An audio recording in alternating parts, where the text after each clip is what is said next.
Welcome back to the Spirit Guide Daily. These are daily messages for the collective. When we're in a collective, we all share energy.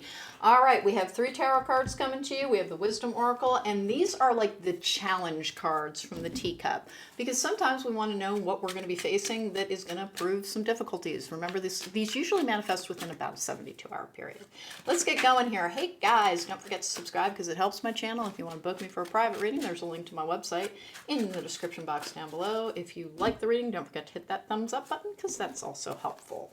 All right, here we go. I have the Four of Wands in reverse. Now, sometimes this is releasing a connection that wasn't serving you. Sometimes it's a twin flame and separation energy. Sometimes it's an unhappy home situation. So let's see what else we've got.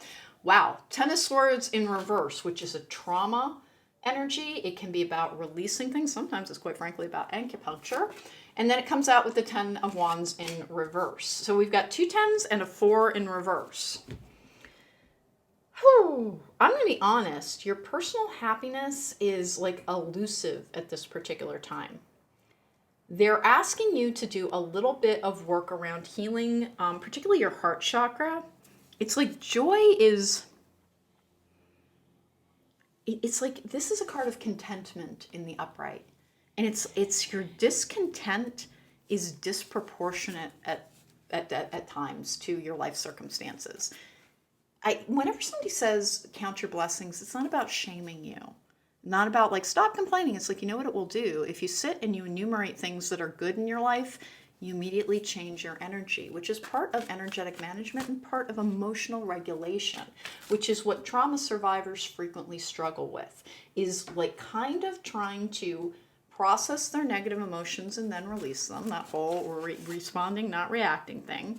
Reactive people are being controlled by their emotions. Responsive people are in control of them.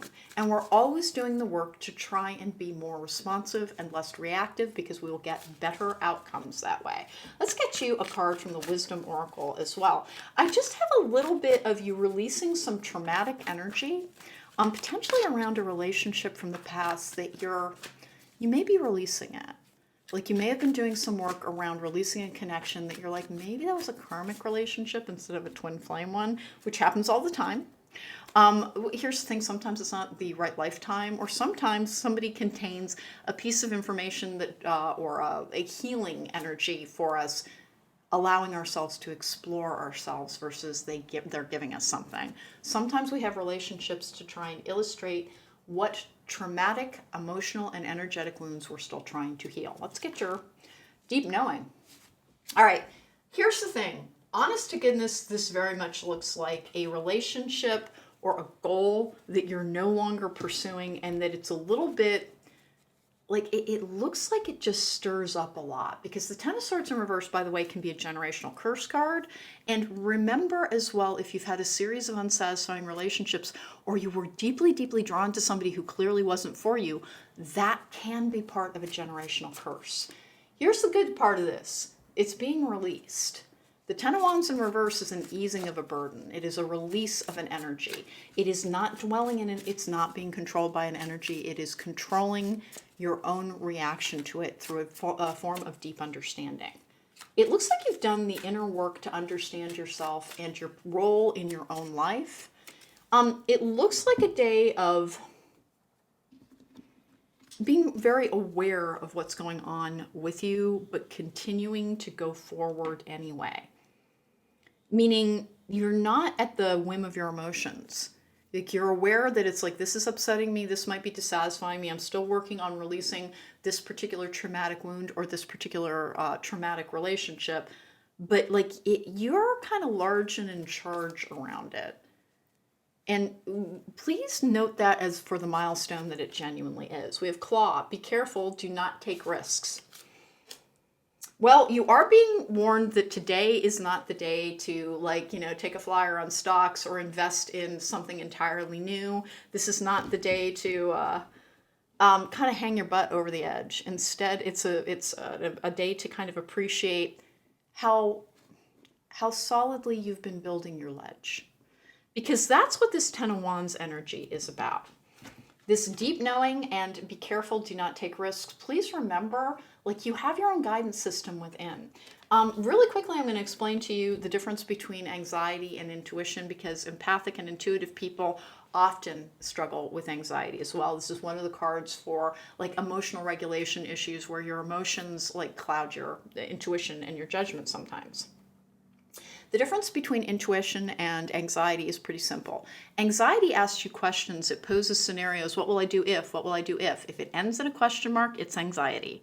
If it ends in a period, it is intuition. It is the first feeling that rises up is almost always your intuition, and the thing that counteracts it or second guesses it is your anxiety. Here's the thing, it really does look as if this is a day to kind of walk softly, to tread softly in your own life, and to measure the ways that you've made progress, because you've made a lot of progress. And you keep asking for guidance on something, and your guidance is available. This is a card for spirit guide messages as well. Your emotional state keeps blocking out your spirit guide messages. Do something that is pleasing to you, whether it's watch a comedy that you like, get a treat that you like, take a walk in a park, whatever will make you like, yeah, I feel pretty good, I feel happy. And then try and get into a meditative place. And please remember that does not mean sitting down and being in a lotus position. It means sitting and allowing your mind to be in a receptive state, and it can be active. You can be cleaning. Some people meditate well while they're running. I meditate well while I'm exercising. Some people with very busy mind spaces need something to spill off their excess nervous energy in order to be in a receptive state. You want more guidance than you're receiving, and you're being reminded that you have to try and seek out your guidance. Like, they will eventually get to you, but if things take more time than you want them to, set aside some time to try and commune with your spirit guides, because that's the other thing. You've done a lot of work around releasing trauma, and I think as you've healed, you're less likely to go towards guidance. You need to be more likely to, because your guidance will steer you with this deep knowing energy in the correct direction when you need it to. When you're in that healed state, please don't abandon your energetic and meditative practices. This, honest to goodness, has been a little bit of a theme with this batch that I've been filming. Make an effort to connect. Today is not the day to sign a contract or to buy a home or to don't take a risk. That's what you're being warned about on this particular energy until such time as you take the time to try and connect to receive your guidance. That was the Spirit Guide Daily for today. Thank you so much for joining me. If you want to book me for a private reading, there is a link to my website in the description box down below. That's the only way to book me. Don't forget to look for my new podcast, Logical Magic, Examining Esoterica, available on all the major services. Take care. Be well.